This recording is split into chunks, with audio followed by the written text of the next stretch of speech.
Au cœur de l'entretien entre le président Alassane Dramane Ouattara et son homologue ghanéen John Dramani Mahama, des sujets d'intérêt commun. D'abord, sur le plan bilatéral, un accent est mis dans les domaines de l'économie du cacao, des mines ou encore de l'énergie. Monsieur le Président, nous venons d'avoir un excellent entretien au cours duquel nous avons abordé des sujets d'intérêt commun, notamment dans le domaine de la défense, de la sécurité, de l'économie du cacao, dont nous sommes les premiers producteurs, plus de 60% de la production mondiale, des mines et de l'énergie. S'agissant de la coopération bilatérale, nous avons réaffirmé notre volonté commune de soutenir l'initiative Cacao Côte d'Ivoire-Ghana et de renforcer la coopération entre le Ghana et la Côte d'Ivoire dans les domaines des mines et de l'énergie, de la lutte contre l'orpaillage illégal et de la surveillance de la qualité des eaux. Parce qu'évidemment, ces rivières qui traversent nos deux pays ont des conséquences néfastes pour les populations du Ghana et de la Côte d'Ivoire. Nous nous sommes également engagés à soutenir et à œuvrer à la mise en œuvre de l'accord de partenariat stratégique Côte d'Ivoire-Ghana, un instrument privilégié de la coopération signé en 2017 à Accra.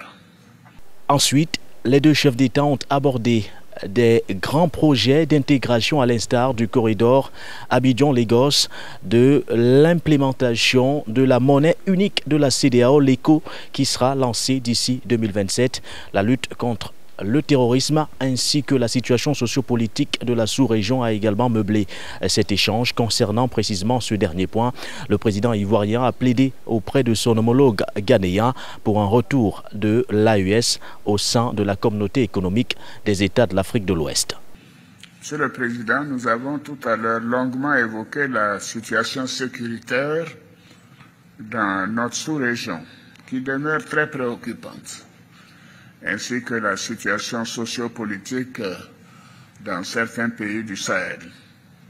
Nous avons noté la nécessité d'apporter une assistance à ces pays frères pour leur permettre de faire face aux besoins humanitaires et sécuritaires. Nous vous faisons confiance, Monsieur le Président, pour qu'à l'occasion de vos entretiens avec ces pays frères, vous puissiez les convaincre de rester dans la CEDEAO, car il y va de l'avenir des peuples de l'Afrique de l'Ouest. Pour ce premier voyage en Côte d'Ivoire depuis son retour à la tête du Ghana, le président John Dramani Mahama n'a certainement pas voulu froisser son homologue ivoirien Alassane Ouattara par sa diplomatie de rupture. Il estime que rien n'est perdu, laissant ainsi ouvertes toutes les passerelles de dialogue. Il rejoint les positions officielles des présidents de l'AES qui, rappelez-vous, les 22 et 23 février dernier, lors de la réunion ministérielle tenue à Bamako, s'était déjà montré favorable à l'instauration d'un dialogue avec la CEDEAO, ceci dans un esprit constructif afin de privilégier bien sûr les interactions entre les peuples de la sous-région.